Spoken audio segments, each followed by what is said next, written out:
आप लोगों से मेरा यही निवेदन है, जो बातें मैंने बोली हैं उनको अपने जीवन में प्रयास करो लागू कर सके।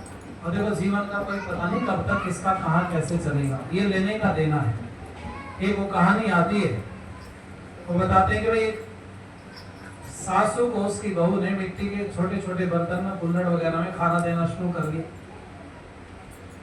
तो जो बच्चा था उसका बड़ा हो रहा था, वो देखता था कि माँ को कुल्हड़ में खाना देती, तो वो क्या काम करता था, वो फेंक देती उठा करके, क्योंकि बूढ़ी के झूठे कौन धुले। तो बच्चा इकट्ठे करते था उनको और रोज धुल करके सुखा देता था, ले जाता था जहाँ पशुओं के आसपास में कहीं उधर जगह थी खाली, तो रोज धुलता था, धुल करके रख देता था सूखने के लिए, फिर उठा उठा के रखता रहा। महीनों बाद में उसकी माँ का ध्यान गया कि कुल्हड़ दो उधर से फेंके हुए खत्म हो गए, ये कहाँ से आए। तो उसने पूछा, बेटे ये कहाँ से आए कुल्हड़। तो उसने कहा, माता जी वही वाले हैं जो आप दादी को देते हो, तो मैं इनको उठा करके धो करके रख लेता हूँ। तो उसने कहा कि इनको क्यों रखता है तू। तो मैं इसलिए रखता हूँ, जब तुम बूढ़ी हो जाओ क्या पता ना मिले कुल्हड़ उस समय ये वाले काम आ जाए।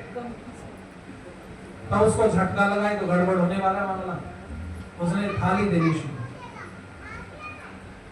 एक और घटना आती, एक बच्चा अपने पिताजी से कहने लगा कि पिताजी बोले कि वो पत्नी मेरी बोल रही कि यहाँ नहीं, आप अपनी चारपाई डालो बरामदे में, उधर बाहर डालो गेट रूम के बाहर, क्योंकि आप थूकते रहते हो खांसते रहते हो तो अच्छा नहीं लगता। मेरी पत्नी कहती कि मेरे को ऐसे घर में रहना होता अपने कपड़े पहन करके, तो ये बूढ़ा यहाँ लेकर रहता हूँ, मैं कैसे कपड़े पहन।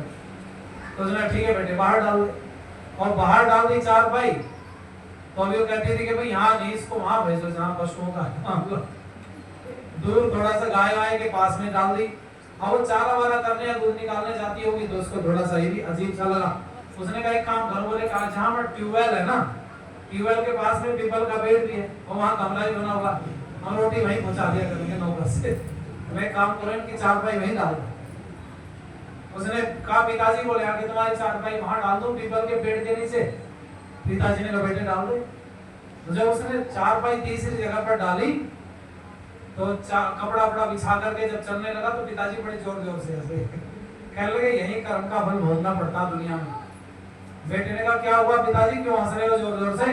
कि हंस इसलिए रहा हूं, मैंने अपने बाप की खाद यही डाली जहां मेरी खाट डाली। तेरी माँ के कहने से मैं भी ऐसी खाट निकालता रहा, मैंने यहाँ डाली था। अब मुझे याद आ रहा कि मैंने जो कर्म किया था वो मेरे सामने आ रहा, हंस इसलिए रहा हूं बेटे, तू भी चिंता मत कर, खाट ही आने वाली है। उसने कहा उठो, अरे कहा घर चलो।